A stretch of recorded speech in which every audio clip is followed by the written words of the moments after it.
Namaste, Ram Ram Ram. Swagatam to all the participants of Lalita Sahasranama Stotram chanting session. Similar to the previous classes, we will start with the Mangalam to our Gurus, Jagat Guru, and then we will chant the Dhyana Shloka, and then we will move on. Okay? So the plan today is we will do, since many of them are new and are requesting a revision of previous verses. So today I will start the revision from verse number 1 again. So what I'll do is 1 to 25 or 1 to 20, we will chant with the panelist, where I teach once and the panelists will repeat. And after that, I will teach few new verses, that is 146 onwards. And then I will request the attendees to practice chanting by raising their hands. So we will start with the Mangalam to the Gurus.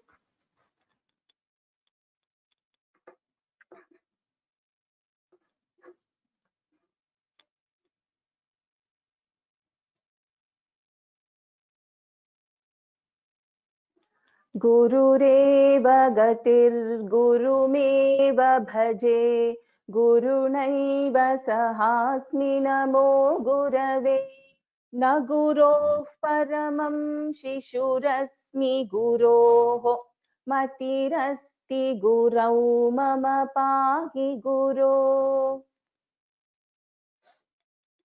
Dhyana Shloka of Lalita Sahasranamam. Please visualize the form of Lalita Parameshwari before we start for few seconds.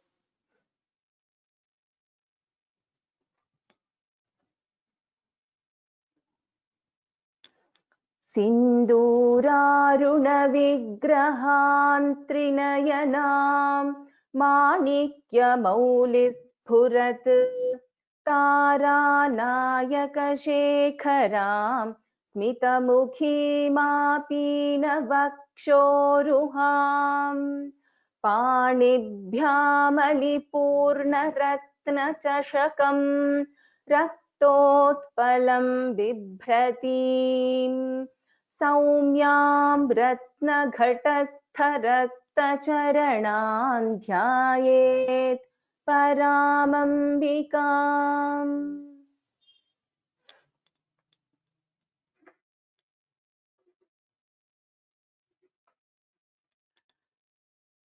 Ishu, you can start with the first verse and then the next one will be by the next panelist Vibha. Om Shri Matre Namaha. Shri Mata Shri Maharagni Shrimat Simhasaneshwari Chidagni Kunda Sambhuta Devakarya Samudyata. Ishu? Yes. Om Shri Mata Shri Maharagni Shrimat Simhasaneshwari Chidagni Kunda Sambhuta Devakarya Samudyata. Uttamam. Vudyadbhanusahasrabha Chaturbahu Samanvita Ragaswarupa Pashadhya Krodhakarankushojvala. उद्यद्भानुसहस्राभा चतुर्बाहु Samanvita रागस्वरूपपाषाढ्या क्रोधाकाराङ्कुशोज्ज्वला. Uttamam. I request all the attendees, though you are on mute, to chant along with the panelists after I teach.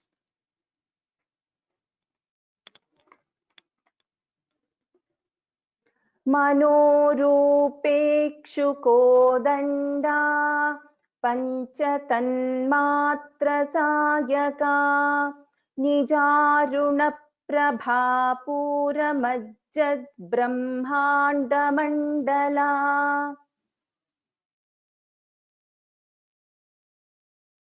Ishu?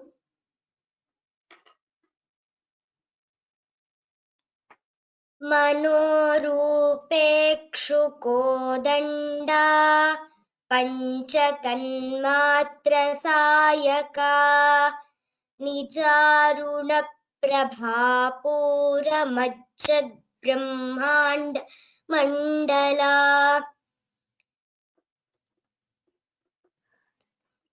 चम्पकाशोकपुन्नागसौगन्धिकलसत्कचा कुरुविन्दमणिश्रेणीकनत्कोटीरमण्डिता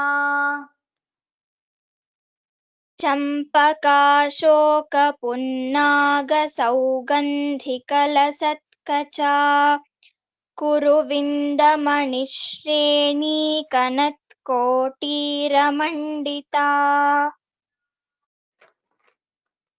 Ashtami चन्द्रविभ्राजदलिकस्थलशोभिता मुखचन्द्रकलङ्काभमृगनाभिविशेषका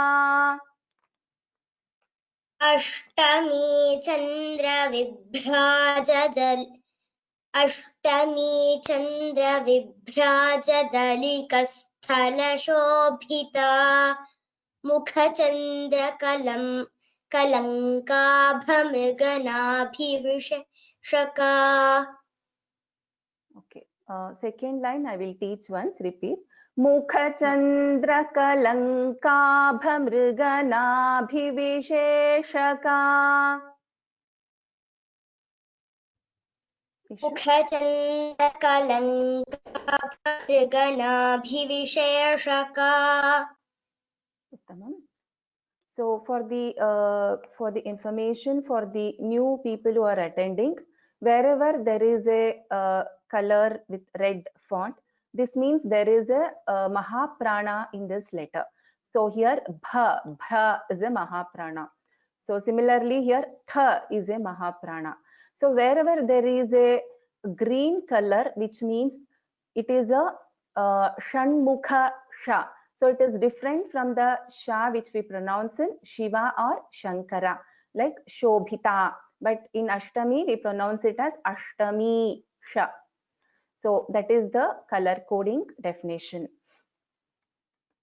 Vadanasmara Mangalya Gruhatorana Chillika Vaktralakshmi Parivaha Chalan Meenabhalochana.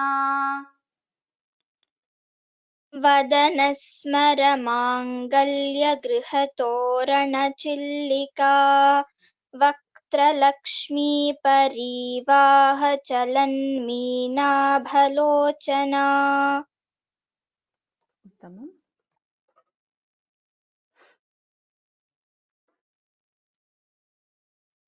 नवचम्पकपुष्पाभना दण्डविराजिता ताराकान्तितिरस्कारिणा साभरणभासुरा.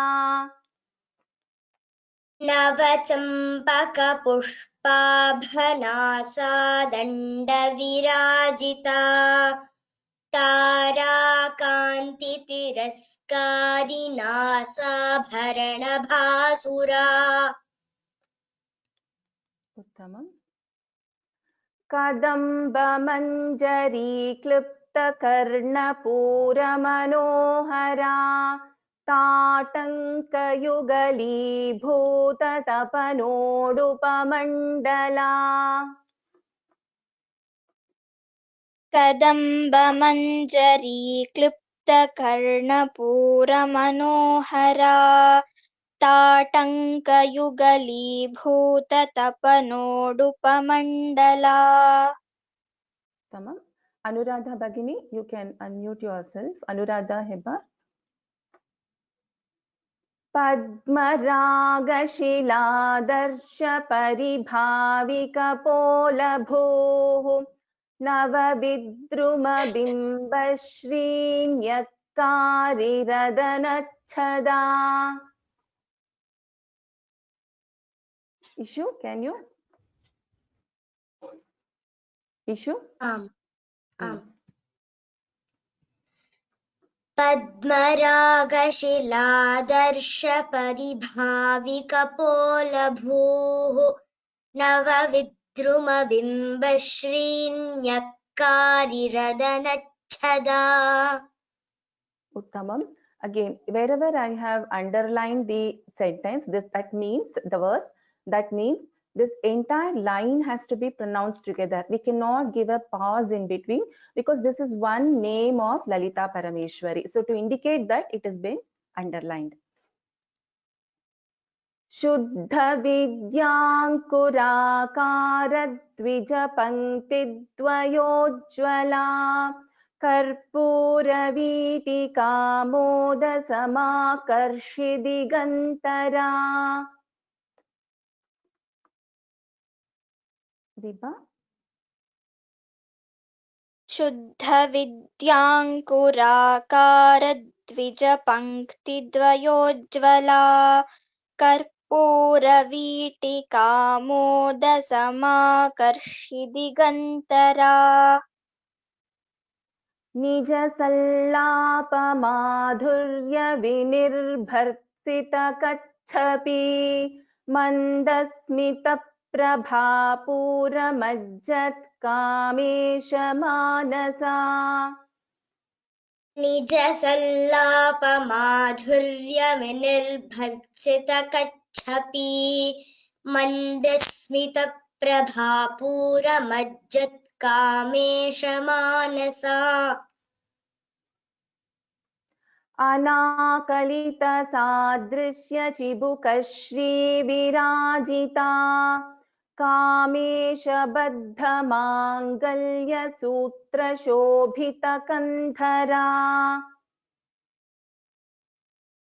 अनाकलितसादृश्यचिबुकश्रीविराजिता कामेशबद्धमाङ्गल्यसूत्रशोभितकन्धरा कनकाङ्गदकेयूरकमनीयभुजान्विता रत्नग्रैवेयचिन्ताकलोलमुक्ता फलान्विता कनकाङ्गदकेयूरकमनीयभुजान्विता रत्नग्रैवेयचिन्ताकलोलमुक्ता फलान्विता कामेश्वरप्रेमरत्नमणिप्रतिपणस्तनी नाभ्यालबालरोमालिलताफलकुचद्वयी कामेश्वरप्रेमरत्नमणिप्रतिपणस्तनी नाभ्यालबालरोमालिलताफलकुचद्वयी लक्ष्यरोमलताधारता समुन्नेयमध्यमा स्तनभारदलन्मध्यपट्टबन्धवलित्रया लक्षरोमालताधारता समुन्नेयमध्यमा स्तनभारदलन्मध्यपट्टबन्धवलित्रया Issue. The first line is Lakshya Romalata. There is no Roma. Okay, it is a Harsva. Lakshya Romalata Dharata Samunneya Madhyama Stanabharadalan Madhyapatta Bandhavalitraya. Can you chant now again? हाँ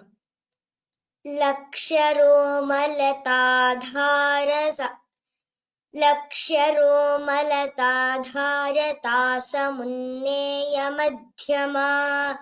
स्तनभारदलन्मध्यपट्टबन्धवलित्रया अरुणारुणकौसुम्भवस्त्रभास्वत्कटीतटी रत्नकिङ्किणीकारं यरशनादामभूषिता अरुणारुणकौसुम्भवस्त्रभास्वत्कटीतटी रत्नकिङ्किणिकारं रम्यरशनादामभूषिता Once again, Vibha.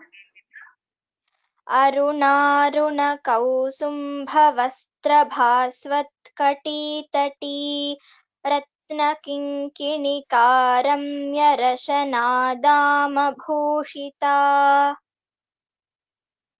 कामेशज्ञातसौभाग्यमार्दवोरुद्वयान्विता माणिक्यमुकुटाकारजानुद्वयविराजिता कामेशज्ञातसौभाग्यमादर्वोरुद्वयान्विता माणिक्यमुकुटाकारजानुद्वयविराजिता. You should listen carefully. कामेशज्ञातसौभाग्यमार्दवोरुद्वयान्विता. This is Mardavo, okay? माणिक्यमुकुटाकारजानुद्वयविराजिता.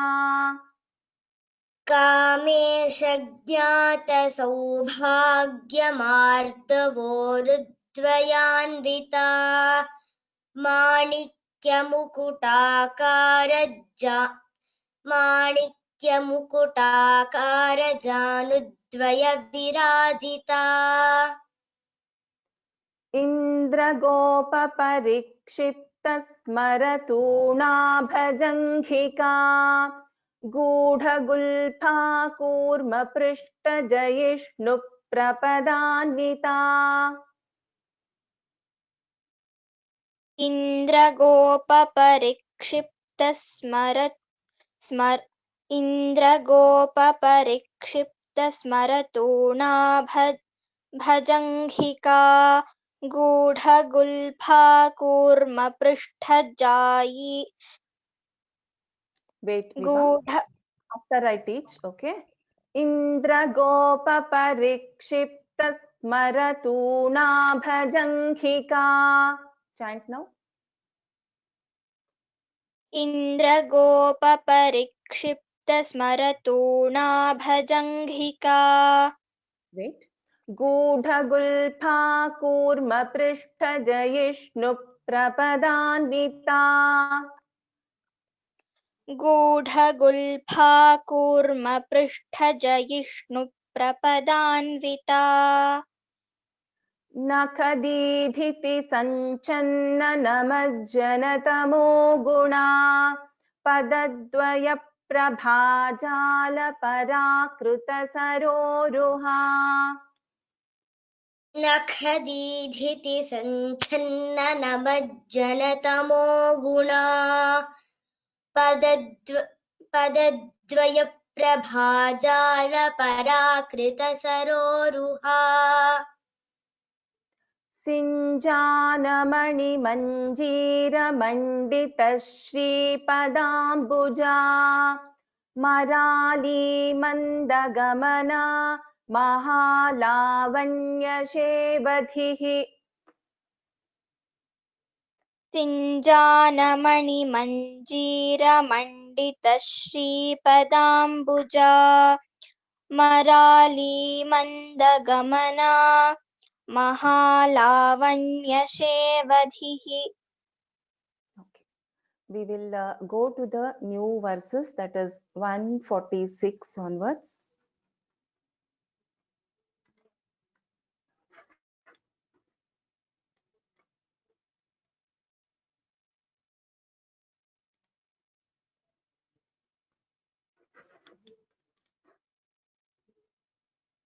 Okay.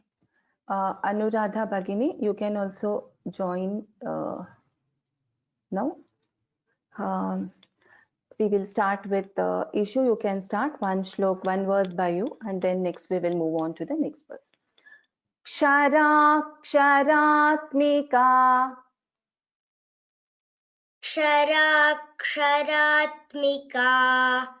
क्षराक्षरात्मिका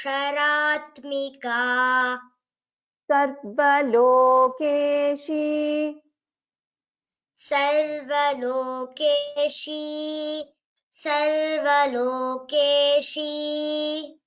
विश्वधारिणी विश्वधारिणी विश्वधारिणी क्षराक्षरात्मिका सर्वलोकेशी विश्वधारिणी क्षराक्षरात्मिका सर्वलोकेशी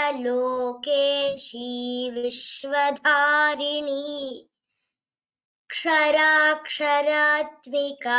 सर्वलोकेशी विश्वधारिणी त्रिवर्गदात्री त्रिवर्गदात्री त्रिवर्गदात्री सुभगा सुभगा सुभगा त्र्यम्बका त्र्यम्बका त्र्यम्बका त्रिगुणात्मिका त्रिगुणात्मिका त्रिगुणात्मिका त्रिवर्गदात्री सुभगा त्रिवर्गदात्री सुभगा त्रिवर्गदात्री सुभगा त्र्यम्बका त्रिगुणात्मिका त्र्यम्बका त्रिगुणात्मिका त्र्यम्बका त्रिगुणात्मिका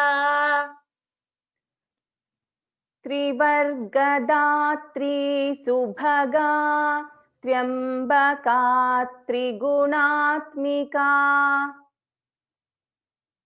त्रिवर्गदात्री सुभगा त्र्यम्बका त्रिगुणात्मिका त्रिवर्गदात्री सुभगा त्र्यम्बका त्रिगुणात्मिका क्षराक्षरात्मिका सर्वलोकेशी विश्वधारिणी त्रिवर्गदात्री सुभगा त्र्यम्बका त्रिगुणात्मिका क्षराक्षरात्मिका सर्वलोकेशी विश्वधारिणी त्रिवर्गदात्री सुभगा त्र्यम्बका त्रिगुणात्मिका क्षराक्षरात्मिका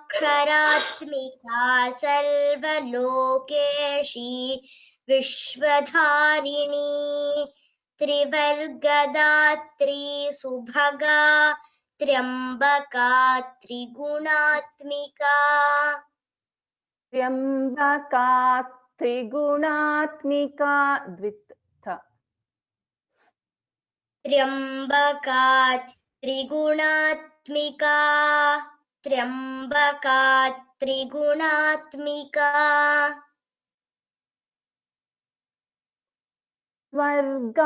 स्वर्गापवर्गदा स्वर्गापवर्गदा स्वर्गापवर्गदा शुद्धा शुद्धा शुद्धा जपा पुष्प जपा पुष्प जपा पुष्प निभाकृतिः निभाकृतिः निभाकृतिः स्वर्गापवर्गदा शुद्धा स्वर्गापवर्गदा शुद्धा स्वर्गापवर्गदा शुद्धा जपा पुष्पनिभाकृतिः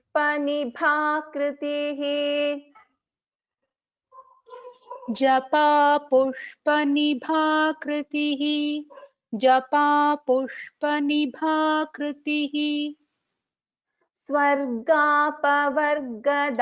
शुद्धा जपा पुष्पनिभाकृतिः स्वर्गापवर्गदा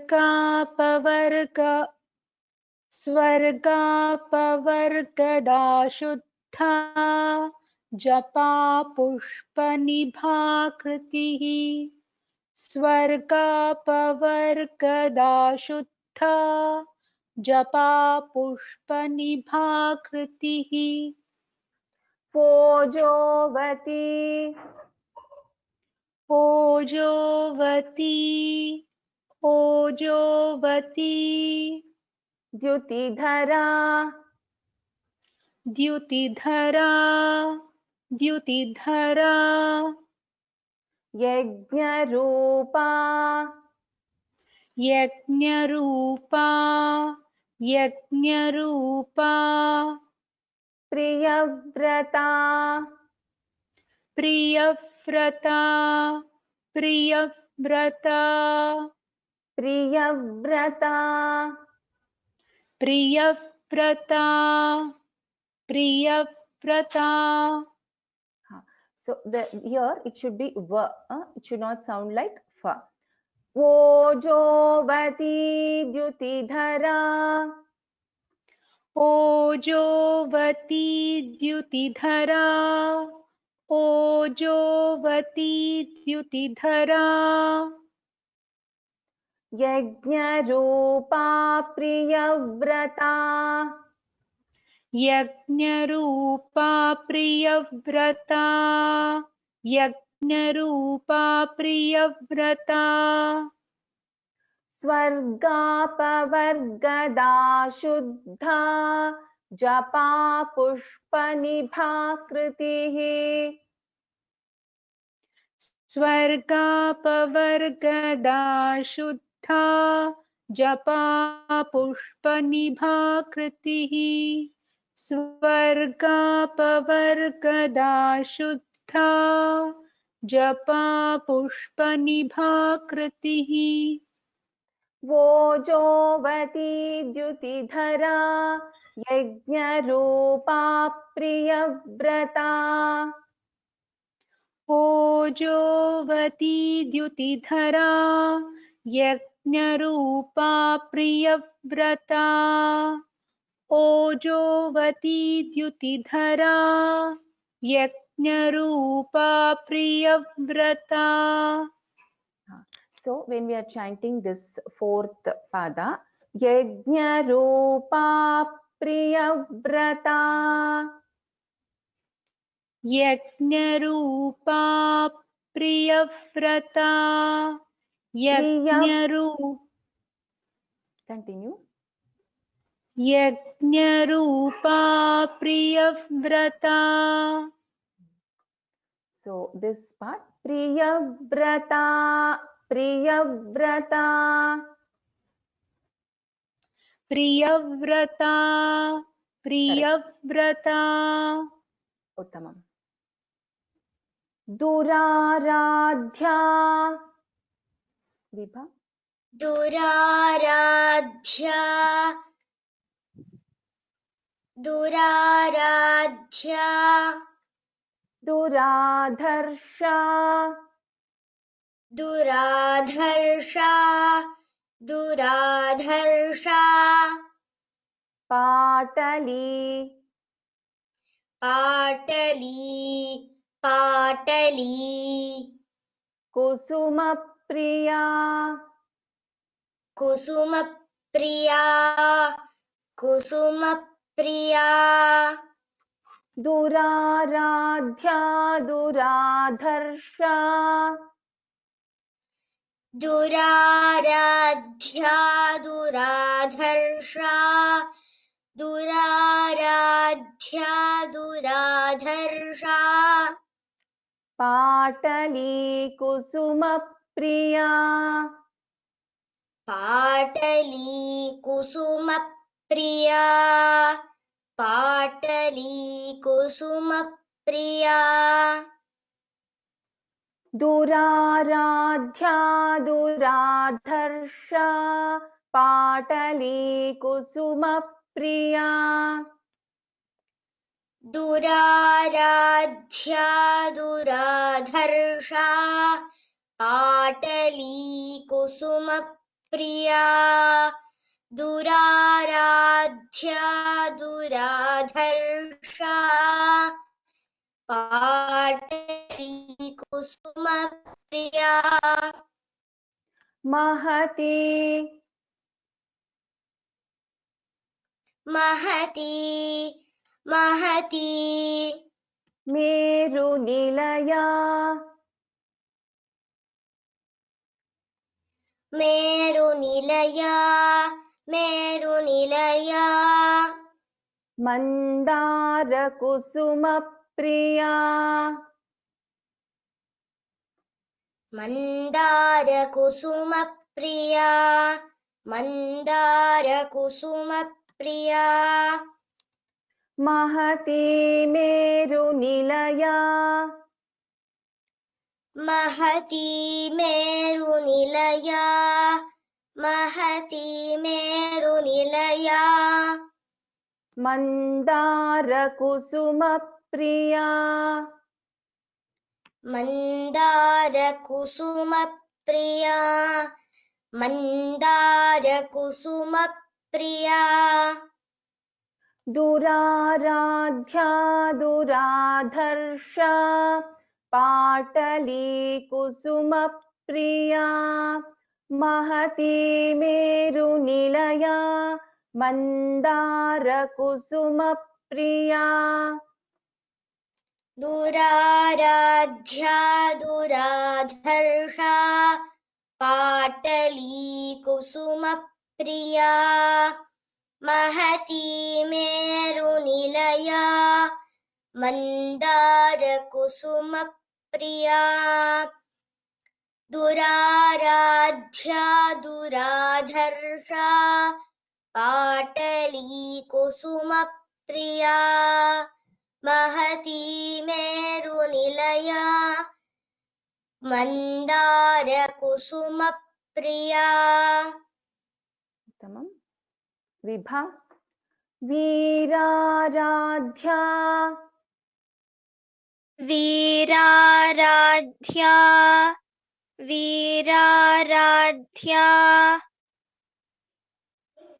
विराड्रूपा विराड्रूपा विराड्रूपा विरजा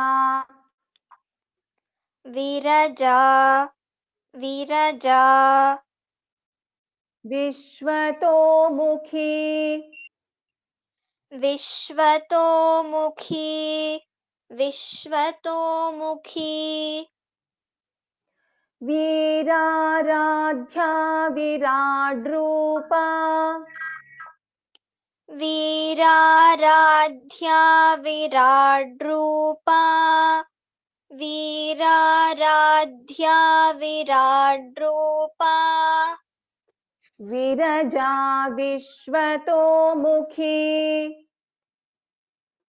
विरजा विश्वतोमुखी विरजा विश्वतोमुखी प्रत्यग्रूपा प्रत्यग्रूपा प्रत्यग्रूपा पराकाशा पराकाशा पराकाशा प्राणदा प्राणदा प्राणदा प्राणरूपिणी प्राणरूपिणी प्राणरूपिणी वीराराध्या विराड्रूपा विरजा विश्वतोमुखी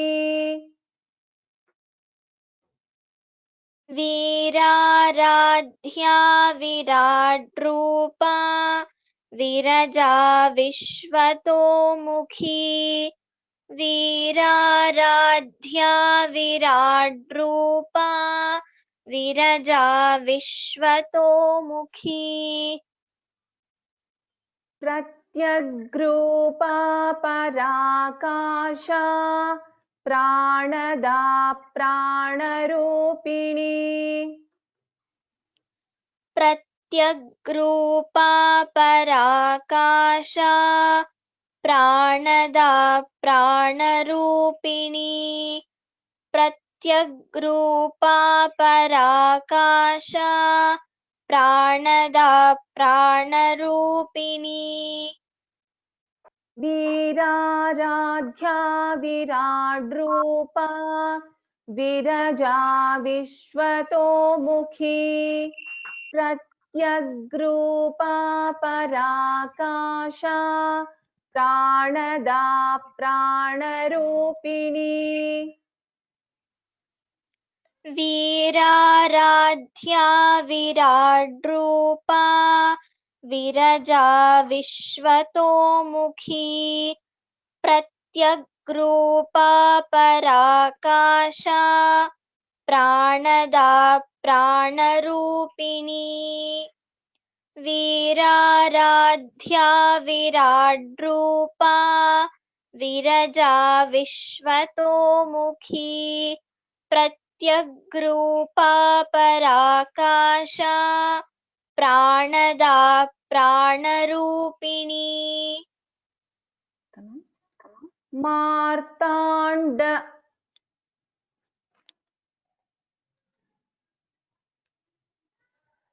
इशु मार्ताण्ड मार्ताण्ड भैरवाराध्या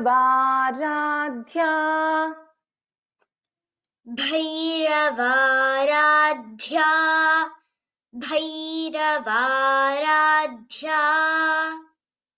मार्ताण्ड भैरवाराध्या मार्ताण्ड भैरवाराध्या मार्ताण्ड भैरवाराध्या मन्त्रिणी मन्त्रिणी मन्त्रिणी न्यस्तराज्यधूः न्यस्तराज्यधूः न्यस्तराज्यधूः मार्ताण्ड भैरवाराध्या मार्ताण्ड भैरवाराध्या मार्ताण्ड भैरवाराध्या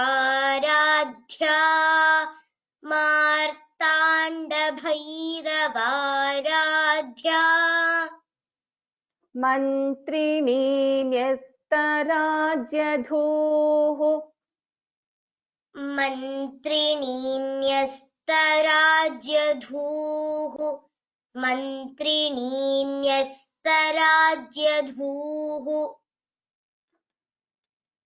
मार्ताण्ड भैरवाराध्या मन्त्रिणी न्यस्तराज्यधूः मार्ताण्ड भैरवाराध्या मन्त्रिणी न्यस्तराज्यधूः मार्ताण्ड भैरवाराध्या मन्त्रिणी न्यस्तराज्यधूः त्रिपुरेशी त्रिपुरेशी त्रिपुरेशी जयत्सेना जयत्सेना जयत्सेना निस्त्रैगुण्या निस्त्रैगुण्या निस्त्रैगुण्या परा परा परा परा परा परा त्रिपुरेशी जयत्सेना निस्त्रैगुण्या परा परा त्रिपुरेशी जयत्सेना निस्त्रैगुण्या परा परा त्रिपुरेशी जयत्सेना निस्त्रैगुण्या परा परा मार्ताण्डभैरवाराध्या मन्त्रिणीन्यस्तराज्यधूः त्रिपुरेशी जयत्सेना निस्त्रैगुण्या परा परा मार्ताण्डभैरवाराध्या मन्त्रिणीन्यस्तराज्यधूः त्रिपुरेशी जयत्सेना निस्त्रैगुण्या परा परा मार्ताण्डभैरवाराध्या मन्त्रिणीन्यस्तराज्यधूः त्रिपुरेशी जयत्सेना निस्त्रैगुण्या परा परा Uttamam, dhanyavadaha. Thanks to all the panelists. I request the participants, the attendees, to raise their hands for practicing the chanting. We will start with Chitra Bhagini today. Chitra Bhagini, you can unmute yourself. You're on. Namaste Bhagini. Ha, namaste. So, what we will do- Gokulashtami Subhashayaha. Dhanyavadaha. Wish you also, good, lot of blessings from Sri Krishna. Dhanyavadaha. What we will do is, Dhanyavada. I will go to the first verse of Lalita Sahasranama. So we will start practicing from the first verse from this class onwards, so that we can become perfect, because I'll be covering the revision verses from starting onwards from this class onwards. So can you chant the first shloka, Bhagini? Yes. Om Shri Mata Shri Maharajni Srimat Simhasaneshwari Chitagni Kunda Sambhuta Devakarya Samudyata. Uttamam, dhanyavadaha. Jaya Ravi, I have unmuted you. Udyat Bhanu.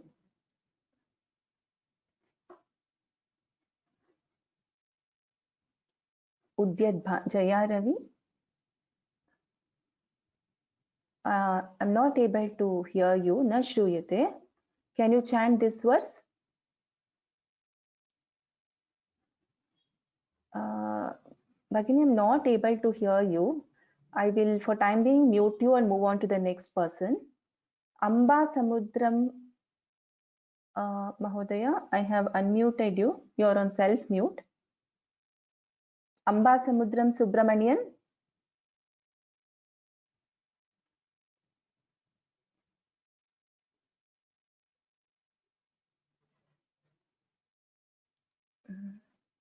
Harini. Harini. Can you chant this, Harini? उद्यद्भानु सहस्राभा चतुर्बाहु Samanvita रागस्वरूप पाषाढ्या क्रोधाकारंकुशोज्ज्वला. Tamam. Just here. Krodhakarankushojjvala. Can you repeat? क्रोधाकारंकुशोज्ज्वला. Once again. क्रोधाकाराङ्कुशोज्ज्वला धन्यवादाः। सुवर्णा सुदगोनि मनोरूपेक्षु। नमस्कारं भगिनि। नमस्कारम्। मनोरूपेक्षु कोदण्डा पञ्चतन्मात्रसायका निजारूपप्रभापूरमज्जत् ब्रह्माण्डमण्डला। Bhagini, the second line I will teach once, you can repeat. Nijaruna prabhapura brahmanda mandala. So here Nijaruna prabha. निजारुणप्रभापूरमज्जत् ब्रह्माण्डमण्डला। Uttamam. Dhanyavadaha Bhagini.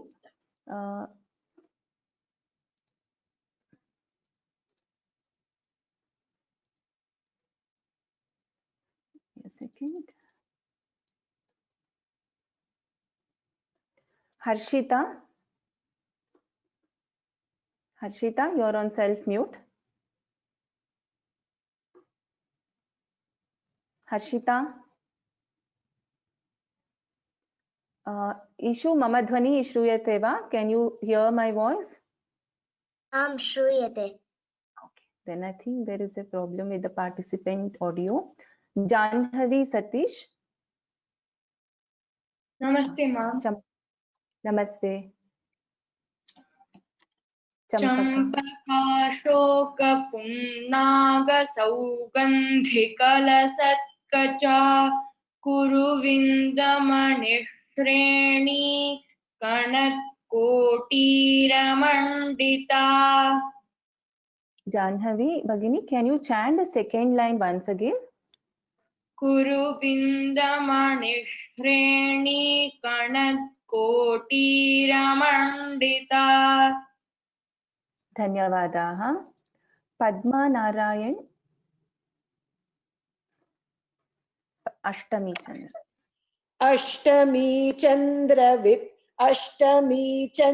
विभ्राजदलिकस्थलशोभिता मुखचन्द्रकलङ्काभमृगनाभिविशेषका।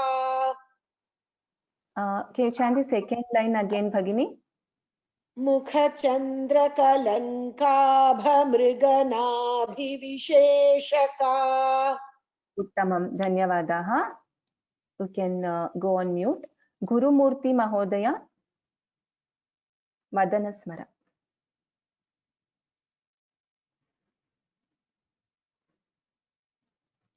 Gurumurti Mahodaya, I have unmuted you. You're on self-mute. Okay. Krupalini. Krupalini. Ram Ram Ram. Ram Ram Ram. Vadanasmara.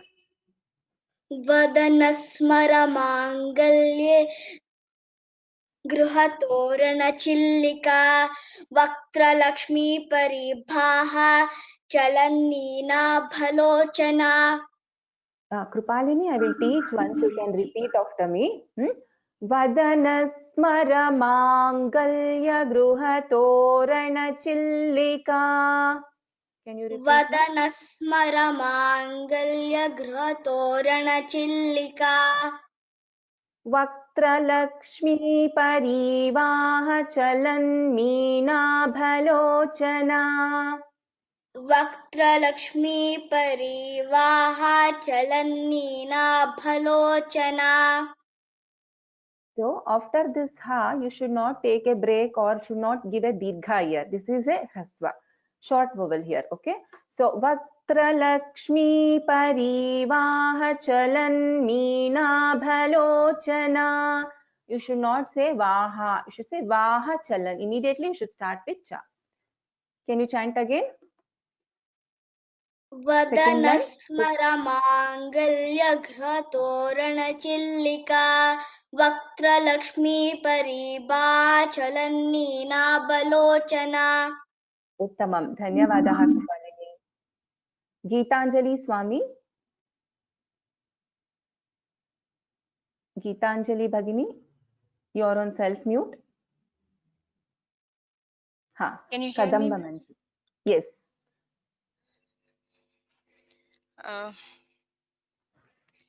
कदम्बमञ्जरी कृप्तकर्णपूर Manohara ताटाङ्कयुगलीभूत तपोनोडपमण्डला. First line was correct. Second line I will teach once. Tatanka yugali bhuta tapanodupamandala. ताटाङ्कयुगलीभूत तपनोडुपमण्डला. Uttamam. Dhanyavadaha.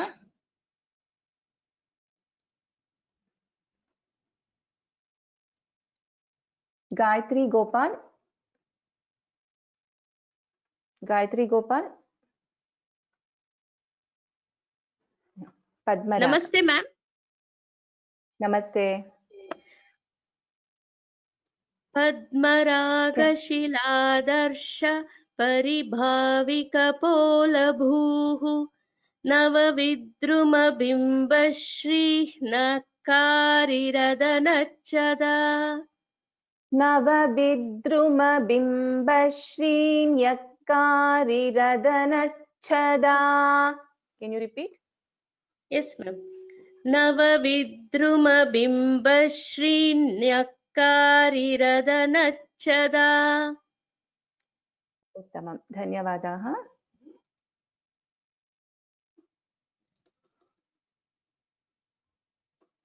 Aarti, I have unmuted you. Aarti. Ha. Namaskaram. Shuddha. Namaskaram. शुद्ध विद्याङ्कुराकार द्विजपङ्क्ति द्वयोज्ज्वला कर्पूरवीटिकामोद समाकर्षित दिगन्धरा. First line, I'll just repeat once. I'll chant once, you can repeat. Shuddha Vidyankurakarad Dvijapankti Dvayojjvala. Can you repeat? शुद्ध विद्याङ्कुराकार द्विजपङ्क्ति द्वयोज्ज्वला. So here, Dvijapankti, this is not a Dirgha. Dvijapankti Dvayojjvala. We should not say Dvijapankti. No. Dvijapankti Dvayojjvala. द्विजपङ्क्तिद्वयोज्ज्वला. Correct. And in the second line, the last word here is Digantara. This is a ta, okay? Digantara. I am not sure it's because of the audio problem. I heard it as da. It is Digantara. Ta. Okay. No, I made a mistake. Dhanyavadaha Bhagini. Oh, okay. Dhanyavadaha Bhagini. धन्यवाद. Bhamini Rajagopalan. I have unmuted you. Nija Sallapa. Ram Ram Ram madam. Ram Ram Ram. निज सल्लाप माधुर्य विनिर्भर्चित कच्छपि मंदस्मित प्रभापूर मज्जत कामेश मानसा. Manasa. Uttamam. Just one small observation. You should not pause in these two lines. Like this is one name and again this is the second name in the same. Two names are there. So this has to be chanted together. Otherwise it was correct. Yes. Dhanyavadaha Bhagini. Rameshwari. Rameshwari Bhagini. Ha, Anakalita. अनाकलित सादृश्य चिबुकश्री विराजिता कामेश बद्ध मांगल्य सूत्र शोभित कंधरा. Dhanyavadaha Bhagini. Please mute yourself. Ishitara. Kanakangad.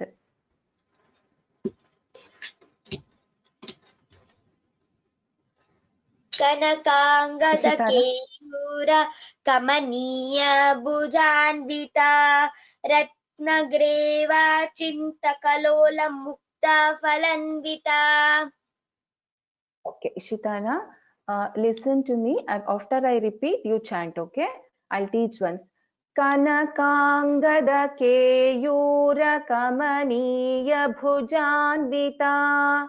Can you try now? कनकाङ्गदकेयूर कमनीय भुजान्विता. Kamaniya bhujanvita. कमनीय भुजान्विता.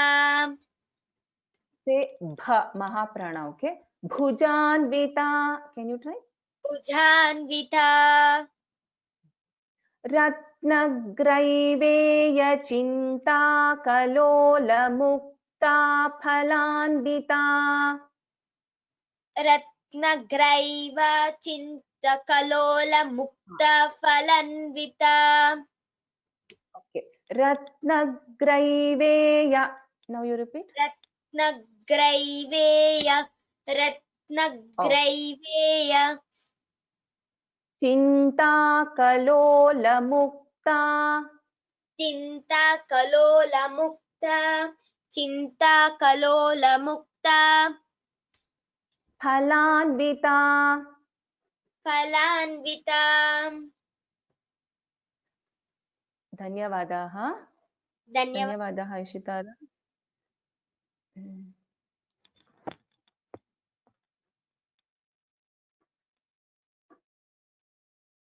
Aditya 0416, I have unmuted you. Aditya. Kameshwara Premara. Namaskaram. Kameshwara Premaratnamani Pratipanastani Nabhyalavala Romali Lata Phalakuchatvayi. Uttamam. धन्यवादाः. धन्यवादाः.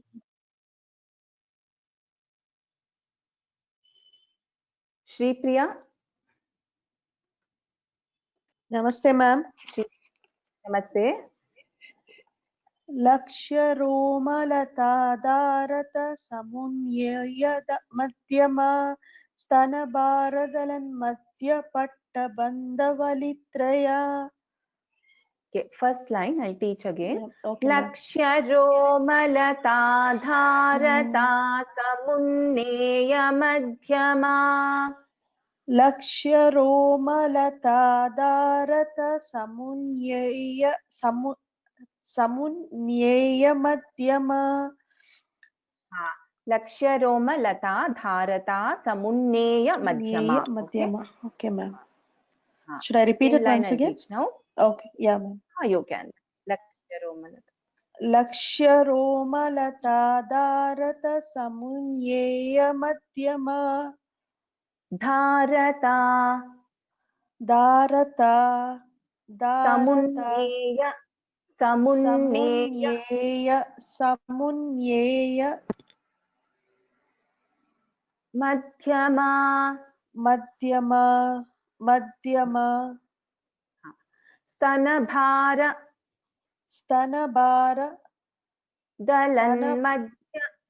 Dalan madhya. Pattabandha. Valitraya. Correct. Okay, ma'am. Should I repeat it? No, that's fine. You can practice the Mahapranaksharas. Okay, Dhanyavadaha. Sudha ke, your own self mute.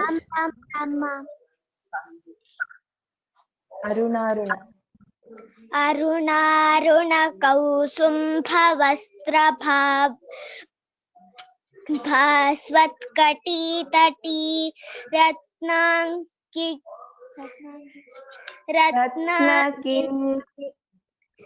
ratnakinkinikaramya rashanadamabhushita. You practice once again, okay?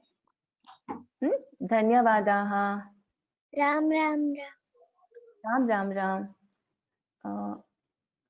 VN Meena. Namaskaram. Can you hear me? Namaskaram. Yes. कामेशज्ञात सौभाग्यमार्दवोरुद्वयान्विता माणिक्यमुकुटाकार जानुद्वय विराजिता. धन्यवादाः भगिनी. विपिन V. विपिन महोदय. नमस्कारं भगिनी. नमस्कारम्. इन्द्रगोप. इन्द्रगोपपरिक्षिप्तस्मरतूणाभचङ्किका गूढगुल्फा कूर्मपृष्ठजयिष्णुप्रपदान्विता. Uttamam. Just in this, we pronounce this as Gudha-gulpha. We don't use fa here. We pronounce this as Gudha-gulpha. Okay. Okay. Dhanyavadaha Mahodaya. Otherwise, it was good. Uttamam. Yuveda. Yuveda. Yes, ma'am. Nakhaditi संचन्न नमज्जनतमो गुणा पदद्वय प्रभाजाल पराकृत सरोरुहा. Can you chant first line again? It was not clear for me because I guess of network issue. नखधीधि संचन्न नमज्जनतमो गुणा पदद्वय प्रभाजाल पराकृत सरोरुहा. धन्यवादाः भगिनी. धन्यवादाः. YV Pramod. शिञ्जाणमणिमञ्जीरमण्डित श्रीपदाम्बुजा मराळी मन्दगमना महालावण्यशेवदिः. Uttamam Bhagini. Just this Shevadhihi, Dha is a Mahaprana. Otherwise, it is very good. Shevadhihi. Dhanyavadaha.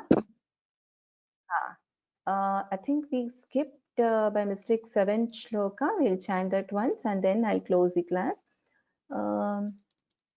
Jaya Ravi, let me call Jaya Ravi again. Are you able to? Yeah. Yes. Navachampaka. Navachampaka. Are you able to hear me? Navachampaka. Yes, yes. Please. Nasa virajita Tarahanditiraskari Nasa Paranabhasura. Uttamam Bhagini. Just that when we chant this, these two lines, this entire line has to be chanted together. We should not take a pause. And here it is Tiraskari. We should not sound it like Tiraskari. That is wrong. So we should chant it like Tara Kanti Tiraskari Nasa Bharana Bhasura. So together we have to chant. Okay. Okay. Dhanyavadaha Bhagini. You want to repeat? Shall I chant the second line once? Yes, please, you can. Tara Kanti.